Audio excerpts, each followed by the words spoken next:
Coming up on Your Money and Your Life, the midlife squeeze facing Aussies. We look at the pros and cons of loyalty programs. Should we be giving our children pocket money? Plus, in Kochie's budget challenge, Marina finds a shock in her energy bills. G'day and welcome to Your Money and Your Life, the show that's all about saving, spending, investing and enjoying your money. First up today, Kochie's budget challenge. Every week, with the help of the team at Compare the Market, we show real families how to find better deals on their biggest bills and save potentially thousands of dollars. So let's meet Marina. When I was growing up, no one taught me about financial information. My husband at the time took care of the finances. It wasn't until I was divorced that I realised that I needed to know as well.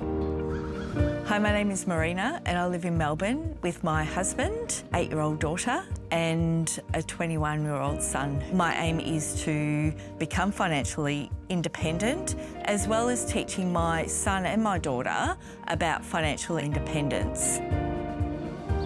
I'm looking forward to working with Kochie to see what savings can be found for me.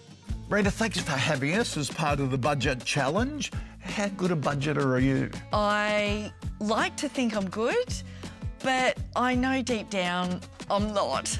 Right, okay. Do you sniff out good deals regularly? I want to do it, but I just don't have the time to do it. Okay. My life is very busy. I work at a university as a lecturer, as well as running my own business at home. I also have the school runs with my daughter, picking her up, taking her out, going to sporting events. It's very, very crazy in the household. Well, the Compare the Market team have gone through all your big bills. Frankly, it didn't take that much time to track down some even better deals for you. And I think that surprises a lot of people that with all the comparison sites available, it is so easy to track down better deals. Let's start with electricity. Wow, you are paying a lot. It was a bit of a shock to go through it. Any reason why? Well, I haven't even had a look at my electricity bill for the last probably 5-6 years. Marina, I know. 5 or 6 years and you haven't looked at your electricity bills? We're a household of 3 and my partner is usually at home, so there's always, and I work from home as well. So the heating and air conditioning is on because this is your workplace as well as your home. That's understandable. What we're going to go through with all of your bills is a whole bunch of thought starters for you to consider and go through yourself and make the decision. The team has found one plan that is significantly less than what you're currently paying. It's a difference of around $34.50 a month, $414 a year if you keep the same usage and rates stay the same. So that's pretty good. That is amazing, thank you. So it's a good time to check because there were price changes on July 1, so good time now to see where the best deals are. Fantastic. Now gas, you pay $316 a year. Are you using gas? Well, the only items that we use gas for is with the stove and probably the hot water. Right, okay, because your gas bill says you've used no gas at all. Oh. But you're paying a fee every single day for the gas supplied to you. That's really weird. So that's a bit strange, isn't it? But it works out at $316 a year. That's a lot. That's almost up to the new deal on electricity, which, by the look of it, you use a lot more electricity than gas. Yes. So I think that's something you really need to look into carefully. So that's energy, gas and electricity down a few $100s there. But next up, health insurance, car insurance, and I think you're going to be pretty happy. Fantastic, I can't wait. After the break, advice for the sandwich generation.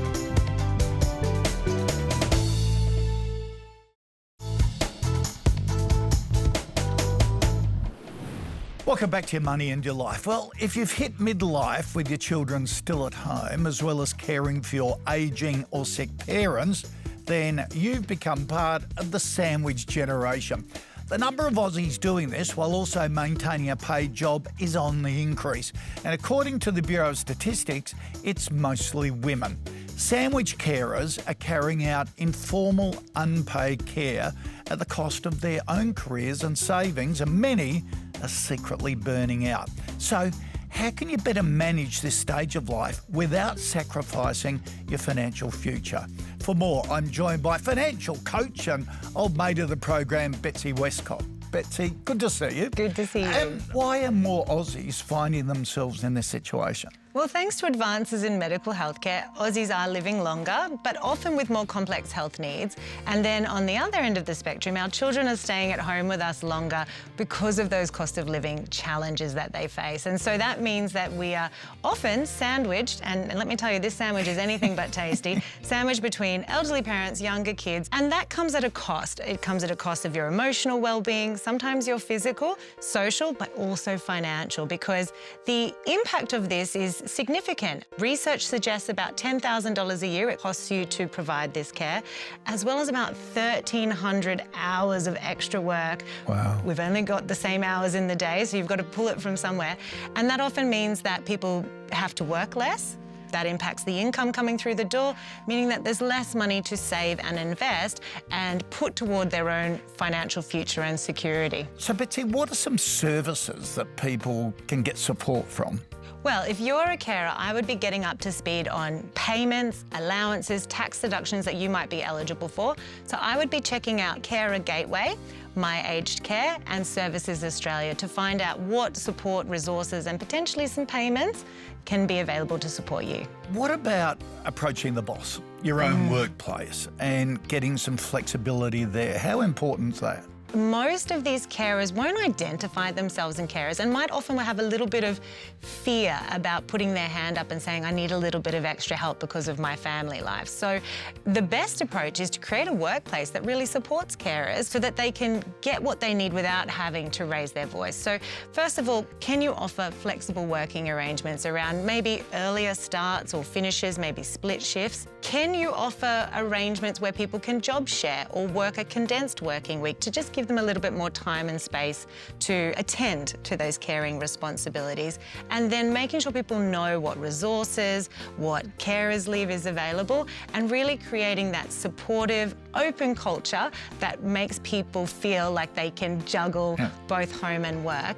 And the upside of this is that it not only is good for the employees, but it's good for your bottom line as a business owner. It increases morale, it reduces turnover, it creates loyalty, and helps people to be more productive in the office. What about the financial side? How can you put money aside for this situation?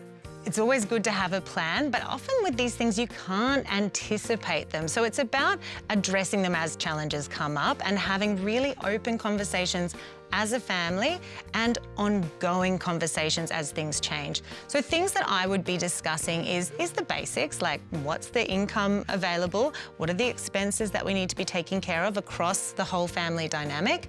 Are there any debts that we need to be addressing, and what are the assets? The second thing that I would be looking at is, do we have our paperwork in place? So things like, is there a valid will and where is it?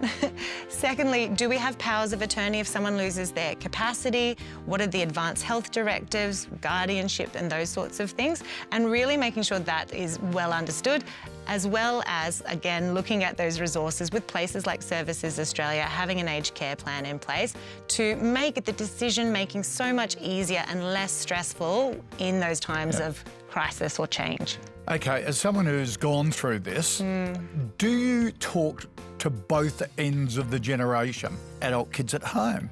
You start saying, okay, we're going to charge you rent to help ease the situation and cost of living, and you start contributing, sort of not as much as you would pay if you go and rent outside. And to an elderly parent, just say, if you want me to be a carer and the rest of the siblings live interstate or don't have the time, can there be a contribution for everyone to help ease my financial situation, what I'm giving up?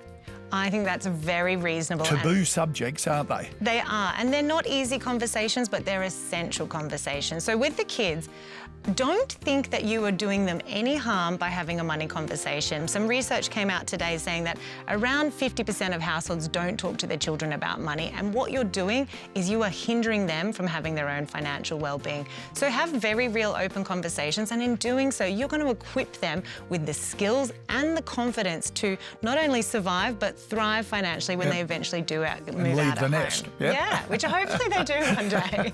And then on the other side, I think that's really fair and reasonable, because it does come at a cost, and you can put some formal arrangements in place. In fact, I encourage you to put a formal arrangement in place. It can be a simple sort of note on a piece of paper, or as something as structured as a binding financial agreement, just acknowledging what care's been provided and how that might be compensated, whether that's through inheritance or with money up front. Remember that we're trying to come to an arrangement that supports everyone and make sure that everyone feels well supported and looked after. Yeah. Difficult conversation, difficult position to be in, but you can work your way through it. Betsy, always great to catch up. Thank you, you too. Did you know compounding is one of the most powerful forces of investing? Well, when it comes to your super, it really is. Now, I know compounding might sound technical, but put simply, just means that you earn returns not only on your original savings, but also on the returns you've already made. Here's the magic. The earlier you start, the more your super has to grow. That's why making even small extra contributions can supersize your super and improve your ultimate retirement lifestyle. Your employer's contributions lay the foundation, but there are other ways to boost your balance, like salary sacrifice, personal contributions, or even putting a bit into your partner's super. It's never too late to start. Even contributions later in life can grow thanks to compounding. Just make sure it fits your budget and be mindful of contribution caps and tax rules. Some strategies also work better depending on your situation, so a bit of financial advice could go a long way. More importantly, take charge, log in, track your super balance, your contributions, and explore your insurance and investment options. But even small steps today can lead to a brighter retirement lifestyle tomorrow. Coming up next, a different way to diversify your investments.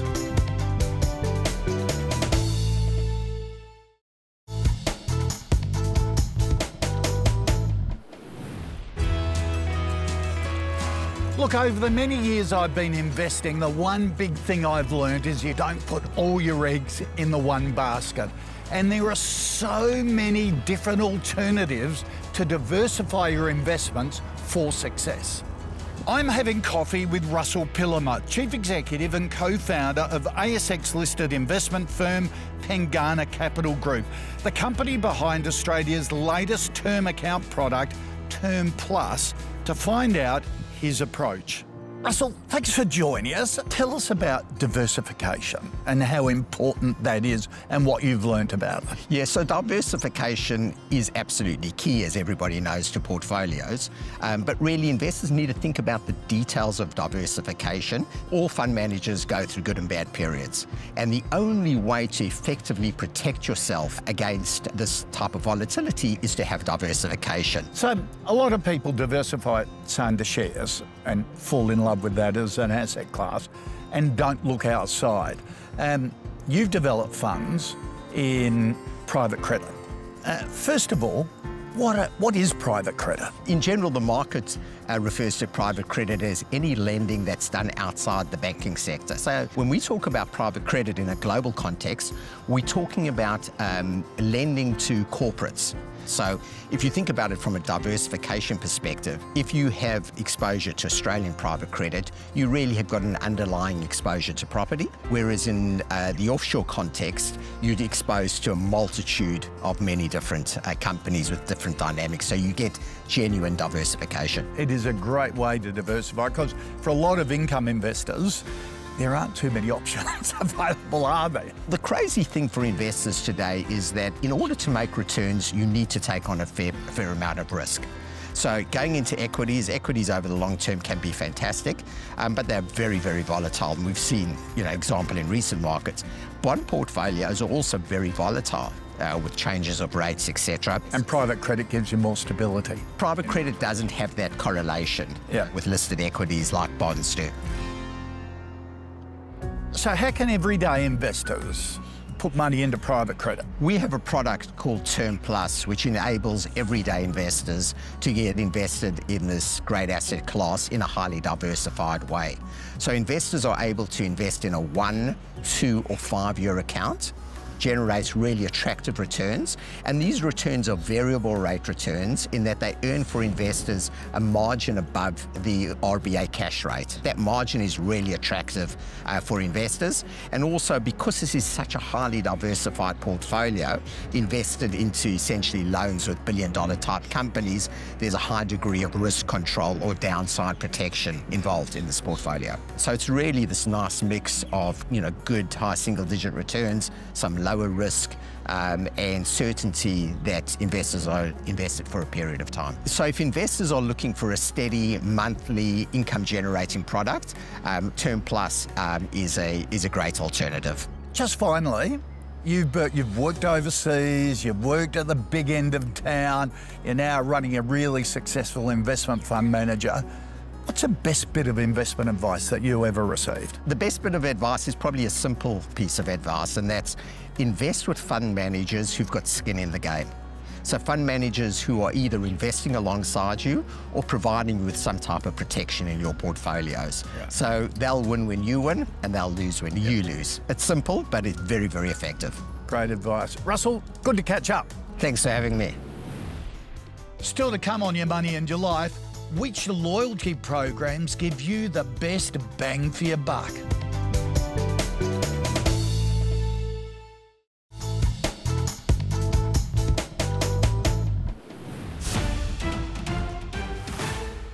Now to the great loyalty debate. On the surface, loyalty programs look rewarding, with retailers offering free points and prizes for every dollar you spend. But is there a price to be paid for loyalty? And are the savings really as good as they sound? Australians love loyalty programs and the perks that come with them, from groceries to flight upgrades, fast food to iPads and AirPods. Freebies are there for the taking. Depending on your spending habits and how you use different incentives, you might be able to save hundreds of dollars over a year. According to research from the Retail Doctor Group, loyalty program usage has grown by 18% in the past year. 2 in 3 consumers say they're influenced by these programs, and 95% of us are members of at least one program. But how much value do these programs actually offer us? Flybys and Everyday Rewards were recently crowned most popular loyalty programs in the country. Earn 2,000 points at Coles or Woolies and get $10 off your next shop. 2,000 points and I get $10 off. That's a lot of spend. The grocery giants have paid subscriptions too, with potential free delivery on online orders and 10% off one shop per month. Don't feel obliged to be locked in by it. Still do your homework. In the fast food space, McDonald's, Nando's and Starbucks top the popularity stakes. But it's our airlines' frequent flyer programs that Lisa finds the most value in. With airlines, you actually get a decent amount of value back, where they can give upgrades because it would have gone empty anyway. But just remember, the more influence these programs have on you, the more potential for overspending. So here are some tips to not let loyalty work against you. Before signing up, make sure you're getting a good return. Read privacy statements online to see what you're giving away, and never stop shopping around. Rewards programs are there to put more money back in a big business's pocket. But if you're savvy, you can save with them. It always pays to compare.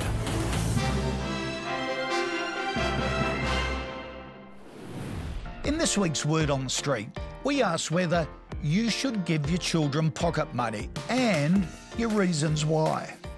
If you ask the kids, they say yes. If they earn it, then yes. We use the Spriggy in our household, the little Spriggy card, and that works out well. They have a Spriggy card that they use then on holidays. They get to use a bit of their pocket money for a treat or a toy or something like that, so that they've earned it. I do think giving them pocket money is a good idea. It's basically motivating the kids, I guess, to sort of help around the house. I think get them to understand what hard work is. Teaches them about money, teaches them about saving from an early age. My oldest is 5. I try and get her to help me around the house with like just making her bed, even just to get her dressed quickly enough, and just like grocery shopping. It's really good. It teaches them how to save. They can have their own little piggy bank and know how to manage it.